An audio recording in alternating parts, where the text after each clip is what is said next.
Hi, I'm James Barnum, the inventor of the Nova-Flo anti-flooding device. I'm going to be taking you through how to install one of these to our demonstration rig in just 5 minutes. The Nova-Flo fits underneath the bath, underneath the taps, and the cold water will come up one side and then lead up to the tap, the hot water coming up the other side to lead up to the hot tap. The overflow leads into the top and then leads out the bottom back down to the trap as it normally would. There's a few things you're going to need. Now, apart from your Nova-Flo device, you're going to need a tap connector. We tend to prefer the John Guest variety.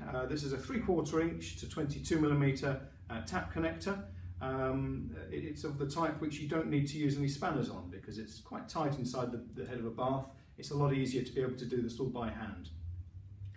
Apart from that, you're going to need a small amount of 22mm pipe. Again, I tend to prefer the John Guest plastic pipe because it's incredibly highly rated, it's easy to work with, and in this case I'm going to use a plastic pipe cutter as well. You're also going to need a marker to mark the pipe and a ruler to help you get the right dimensions. So I'm going to take you through the different steps. Right, the first step is to attach the tap connectors. These can be done by hand. Just need to do those up firm. That'll produce a very secure fit. Okay. The next thing is to trim the overflow pipework. This is why the flexible overflow pipework is most suitable. You need to find the most reasonable place that this Nova-Flo device can physically fit, and I would estimate that this pipe would be about here. So I'm going to trim that right there.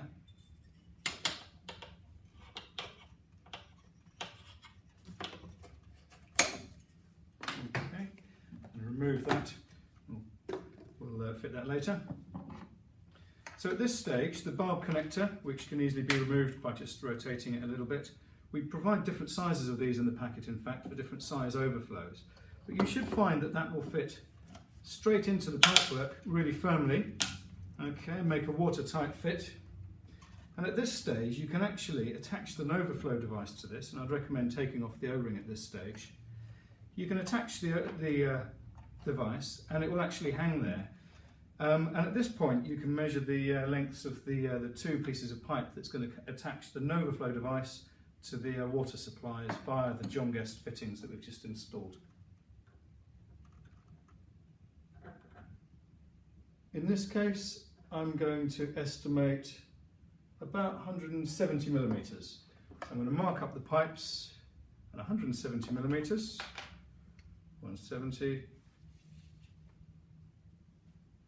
170,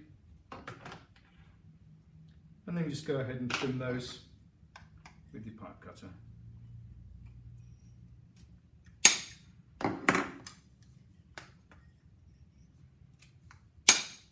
There we go. At this stage, you can actually release the Nova-Flo device and you can push the pipes straight into the John Guest fittings on the Nova-Flo device itself and make sure that they go fully home. There we are. And then at this stage here, put the O-ring back onto the overflow connector if you like, and you can guide all three pipes, here, here and here, just guide them all in together, and as they go in, just give them a little push, you should be able to guide the overflow to locate into its connector, like so.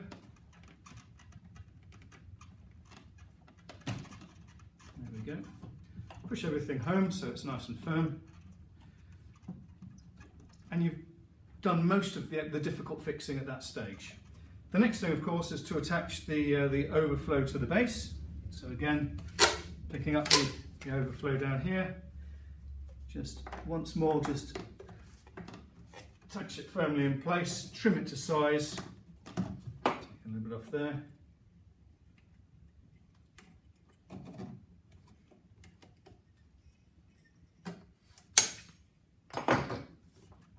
Again, you can use these little rubber fixings should you need to. Okay. And then all you need to do is supply the water. We do recommend that you use John Guest flexi fittings, of which we've got some attached down here. push those straight on. Okay. They can of course be attached on the other end directly to your water supplies. So now you have your Nova-Flo installed. Before you turn the water on, you should check all of your connections are really fully home. Check the overflow connections are secure and that you've used the O-ring in both the top and the bottom.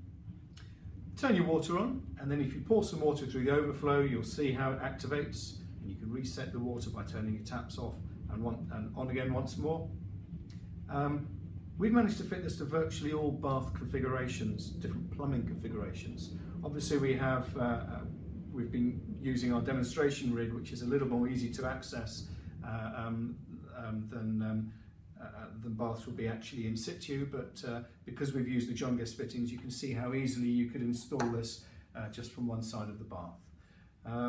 Any questions at all, give us a shout, and we look forward to hearing from you.